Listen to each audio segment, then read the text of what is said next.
अब इस कार बर्फ को तोड़ता हुआ सुरंग के अंदर चला जाता है। इस कार के साथ साथ सभी कुत्तों ने बहादुरी दिखाई थी। इस कार ने सभी को एक नया जीवन दान दिया था, सबको बचाकर बाहर निकाल लिया था और इसे ही कहा जाता है एक सच्चा और महान लीडर। पोस्ट ऑफिस वाले कुत्तों की आवाज को सुन लेते हैं क्योंकि इस कार अपनी फुल रफ्तार में इन्हीं की तरफ आ रहा था। सिक्योरिटी सभी लोगों को एक तरफ कर रही थी क्योंकि उनकी रफ्तार बहुत ही ज्यादा थी। इस कार पोस्ट ऑफिस पहुँच गया था। महिला चिल्लाकर इस कार को रुकने को कहती है। इस कार तुरंत वहीं पर रुक जाता है, लेकिन बाकी के कुत्ते खुद को नहीं संभाल पा रहे थे। सभी लोग बहुत ज्यादा खुश होते हैं क्योंकि इन सभी की चिट्ठी इस कार की वजह से सबसे पहले पहुंच गई थी। ये आदमी इस कार की तारीफ करता है, कहता है इस कार मैंने तुम्हें लीडर बनाकर एक नेक काम किया है और तुम लीडर बनने के लायक भी थे। दुआ करता हूँ कि जिंदगी में और आगे बढ़ो। अब इस कार सभी को चिट्ठियां पढ़ते हुए देख रहा था, तभी इसको वही काला भेड़िया दिखाई देता है। भेड़िया असल में तो नहीं था, लेकिन फरिश्ता बनकर इस कार की हमेशा मदद करता था। इस कार उस भेड़िए से बहुत खुश था और भेड़िए को इज्जत देने के लिए वो भेड़ियों की आवाज में चिल्लाने लगता है, जिसे देखकर सभी कुत्ते इस कार की तरह चिल्लाते हैं। अब अगले सफर के लिए ये लोग फिर से निकल पड़ते हैं। तभी भागता हुआ एक बूढ़ा इनकी तरफ चिट्ठी लेकर आता।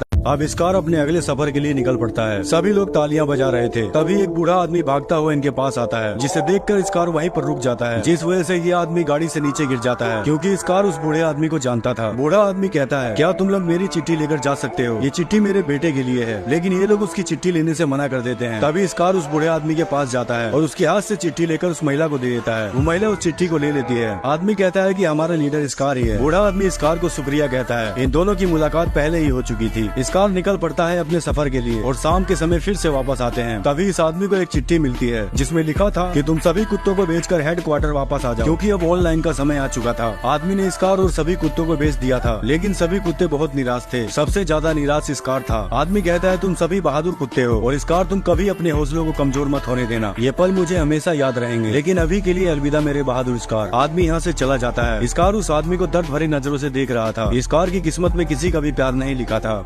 अब इस कार और उसके साथियों को उस आदमी ने बेच दिया था। इस कार की किस्मत में किसी का भी प्यार नहीं लिखा था, लेकिन सभी कुत्ते इस कार को बहुत प्यार करते थे। इस कहानी में एक नया मोड़ आने वाला था। अगली सुबह एक रईस आदमी इनके पास आता है। आदमी की नजर इस कार के ऊपर पड़ती है जो सभी कुत्तों से हट्टा कट्टा लग रहा था। आदमी ने उन सबको खरीद लिया था, लेकिन इस कार बहुत ज्यादा उदास था। उन लोगों ने अपनी गाड़ी पर बहुत सारा सामान लादा हुआ था। आदमी सभी कुत्तों को भागने के लिए कहता है, लेकिन इस कार और उसके साथी उस गाड़ी को नहीं खींच पा रहे थे क्योंकि उस गाड़ी में काफी ज्यादा सामान था। तभी वही बूढ़ा आदमी इस कार को देखता है। इस कार जी जान लगाकर गाड़ी खींच रहा था। तभी आदमी इस कार को मारने जा रहा था। वो जैसे इस कार को मारता है तो बूढ़ा आदमी सामने आ जाता है। इस कार बहुत ज्यादा डर गया था। बूढ़ा आदमी इस कार की आंखों में देखता है, फिर उस आदमी से कहता है, तुमने अपनी गाड़ी पर इतना सारा सामान लादा हुआ है, वो जानवर उतना ही सामान खींच सकते हैं जितना उनके बस में होगा। ये आदमी कहता है, मैंने उन सभी कुत्तों को पैसों में खरीदा है, तुम कौन होते हो मुझे सलाह देने वाले? वो आदमी उस बूढ़े आदमी की एक बात नहीं सुनता। अब इस कार और उसके सभी साथी गाड़ी को कैसे भी खींच कर आगे बढ़ाते हैं। इस कार और उसके साथियों का ये सफर बहुत ही ज्यादा कठिन होने वाला था क्योंकि वो आदमी इस कार को महसूस कर रहा था, क्योंकि इन लोगों ने गाड़ी पर बहुत सारा सामान लाद रखा था। आदमी जोर से कुत्तों पर चिल्लाता है, लेकिन बेचारा इस कार और उसके साथी कुछ नहीं कर सकते थे, जिस वजह से एक कुत्ते का पैर फिसल जाता है और वो गाड़ी पीछे की तरफ जाने लगती है। आदमी नीचे गिर जाता है, लेकिन इस कार ने इस पूरी गाड़ी के वजन को अपने पैरों से रोक रखा था। सभी कुत्ते थक चुके थे। आदमी गुस्से से सभी कुत्तों को कोड़े मारने लगता है। कुत्ते इस कार को भागने के लिए बोल रहे थे, लेकिन इस कार पूरी तरह से थक चुका था। ये आदमी एक नदी में सोना ढूंढने जा रहा था। तभी वो इस कार को पकड़कर घसीटने लगता है। सभी कुत्ते उस आदमी पर भौंकने लगते हैं क्योंकि वो कुत्ते इस कार से बहुत ज्यादा प्यार करते थे। आदमी इस कार को जोर से लात मारता है और गन निकालकर इस कार को शूट करने जा रहा था, लेकिन तभी वही बूढ़ा आदमी यहाँ पर आ जाता है और कहता है, तुम्हारे अंदर कोई रहम नाम की चीज ही नहीं है। बूढ़ा आदमी उसे धक्का मार देता है। उस बूढ़े आदमी ने इस कार को छुड़ा लिया था, लेकिन बाकी के कुत्तों के लिए ये सफर बहुत ही दर्द भरा था क्योंकि इस कार अब इनसे दूर हो चुका था।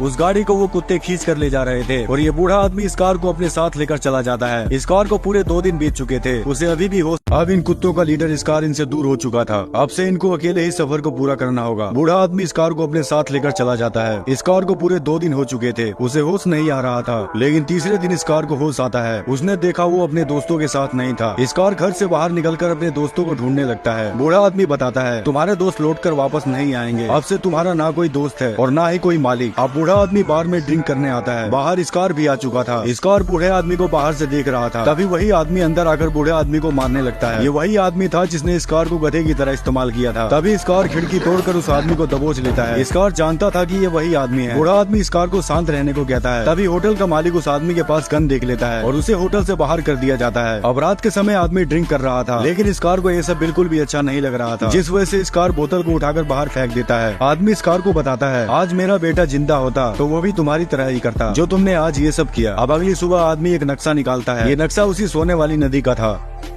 अब स्कार और बूढ़ा आदमी दोनों निकल पड़ते हैं उसी नदी की तरफ। स्कार ये नजारा देखकर बहुत ज्यादा खुश था। स्कार को फिर से एक अच्छा साथी मिल चुका था और यह आदमी उसी बूढ़े आदमी के घर आता है। इसे वही सोने वाली नदी का नक्शा मिल जाता है। स्कार ने ऐसी जगह पहले कभी नहीं देखी थी। दोनों उस नदी के पास आ चुके थे। तभी इस आदमी को नदी में एक सोने का टुकड़ा मिलता है। आदमी उस सोने के टुकड़े को देखकर बहुत ज्यादा खुश होता है और वो स्कार को दिखाता है। स्कार भी पानी में सोना ढूंढने लगता है। तभी स्कार पानी से एक बड़ा सा सोने का टुकड़ा निकालता है, लेकिन वो आदमी स्कार की तरफ नहीं देख रहा था, जिस वजह से स्कार टुकड़े को फेंक देता है। अब स्कार किसी जानवर को देखता है और भागकर उसका पीछा करने लगता है, लेकिन आगे चलकर उसे एक रास्ते में भालू मिलता है। स्कार उस भालू से बहुत ज्यादा डर रहा था। तभी वो दूसरे रास्ते से उस जानवर का पीछा करने लगता है। स्कार को जंगल में एक भेड़िया मिला था। ये एक मादा भेड़िया थी और यहीं से स्कार की लव स्टोरी शुरू होती है। स्कार रात के समय उसी भेड़िए को याद कर रहा था। स्कार को उस भेड़िए से प्यार हो चुका था। अगली सुबह स्कार उन्हीं भेड़ियों के पास जाता है। ये भेड़िए एक सुअर का शिकार करने वाले थे, लेकिन तभी एक भेड़िए का पैर फिसल जाता है और वो पानी में डूबने लगता है। सभी भेड़िए उस भेड़िए को बचाने के लिए उसका पीछा कर। अब स्कार कूदकर भेड़िए के पास जाता है और अपने दांतों से लकड़ी को बाहर खींचने लगता है, लेकिन तभी लकड़ी टूट जाती है। स्कार हार मानने वालों में से नहीं था। वो लकड़ी के नीचे घुसकर लकड़ी को अपने कंधों पर उठा लेता है और बाहर की तरफ खींचने लगता है। स्कार में अभी भी वो जोश और जुनून बाकी था। स्कार उस भेड़िए को बचा लेता है। सभी भेड़िए स्कार को ध्यान से देख रहे थे। अब स्कार भेड़ियों का दोस्त बन चुका था। मादा भेड़िए से स्कार को प्यार हो चुका था। स्कार पूरा दिन भेड़ियों के साथ खेलता था और बूढ़े आदमी के लिए खाने के लिए मछली लाता था। स्कार केवल रात के समय इस बूढ़े आदमी के पास आता था। आदमी कहता है, स्कार तुमको अब नए और अच्छे दोस्त मिल चुके हैं और तुम्हारे पास अब समय भी नहीं रहता कि मेरे साथ कुछ समय बिता सको। लेकिन स्कार बिल्कुल भी नहीं बदला था। वो अपनी इस जिंदगी को खुलकर जीना चाहता था। अगली सुबह वही मादा भेड़िया स्कार को बुलाने आती है। बूढ़ा आदमी कहता है कि देखो स्कार, तुम्हारा प्यार तुम्हें बुला रहा है। स्कार भेड़िए के साथ चला जाता है। धीरे धीरे समय बीत रहा था और अब स्कार भेड़ियों के परिवार का हिस्सा बन चुका था, लेकिन ये आदमी बिल्कुल अकेला हो चुका था। अब बूढ़ा आदमी यहाँ से जाने का फैसला करता है। वो कहता है, स्कार मुझे अब चलना होगा। मैं जानता हूँ कि तुम्हें थोड़ा दुख हो रहा होगा, लेकिन तुम्हारे पास तो अब तुम्हारा परिवार है।